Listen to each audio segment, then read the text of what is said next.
Exodus 15, the first 21 verses, is talking all about the praise that the people have given God after God has given them victory over Pharaoh and his army. And so don't forget to praise God for the victory. And that's why I think it's so important to keep a prayer journal. I've done a video on my prayer journal. It just helps to remind us of victories that God has done in our lives. And it helps us to stay grateful. So when you're feeling discouraged, you can go through and just read about all what God has done for you. And I find it helpful. Verse 10, it says that God's mighty power is only but a breath. Nothing is too difficult for him. It was just a breath. And I really like how verse 10, had that verbiage. Verses 20 through 21, I wanted to look it up. A timbrel is just a tambourine or a small drum. So from verse 22, how ironic, they went from victory to the desert. So they had no water for 3 days while traveling through the desert. Remember, they were just praising God just a few moments ago, just a few days ago.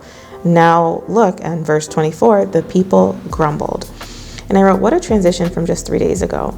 And we tend to be like that too. We can't judge the Israelites too harshly because we are like that too. When we don't get what we want, we grumble against God. Oh, God, how long am I going to wait? Or when are things going to get better? We tend to do that, right? And we don't remember the things that he's done for us. So, I'm going to do this exercise. I'm going to make a list of just last year, all of the good things that God has done for me. And even if it means that you have the ability to walk and talk and you have your health, that is such a huge thing. And those are things that, you can't buy. And those are such intangible blessings. But make a list of the things that God has blessed you with in the past year. Make a list of the things that you've prayed for and God has answered for you in the past year. And even so, just remember what God has done for you in the past. Don't grumble against him, but continue praising him despite what you're going through. Verse 25, Moses turned to God and the Lord showed him a piece of wood. So I'm going to ask you, what's your piece of wood today? Sometimes we turn to God and we ask, God, help me in the situation. And he gives us something that we don't expect. I've definitely been there. I've asked God, what am I supposed to do now? And he's shown me something in me that I need to change in my heart. And so what is your piece of wood today? Just like the staff, sometimes God uses the little things in life to help us through. Moses already had the staff in his hand. It was God's power that allowed him to part the sea. So Moses took the piece of wood and he put it into the water, which sounds so silly, right? So to the world, sometimes we do things that God has asked us to do and it sounds silly. And man, I've been there. God has told me to say things to people that I barely know, and I'm just like, God, why? And I will wrestle with him and just make sure that I really heard it. And then once I tell them, then it makes sense. But, before you do it, it sounds a little silly, right? I hope you know what I'm trying to say.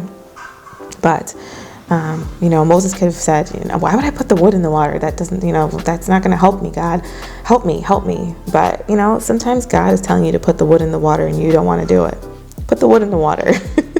Think about it in your life. What's the wood? What's the water? The water became clean to drink only after Moses obeyed.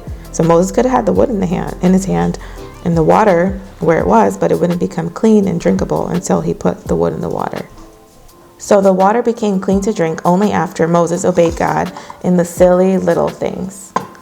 Verse 26, God instructed them to listen and pay attention. And it said that he was testing them. He said, I am the Lord who heals you. And once again, God uses their circumstance as a learning experience. And he does that for us still. He uses it as a learning experience and a way to test us at times. Verse 27, it says, then, only after the test, they enter into the provision. We often want results without the test. And I think this is something that I definitely needed to hear. And maybe you needed to hear it too. So what did you learn from reading this chapter?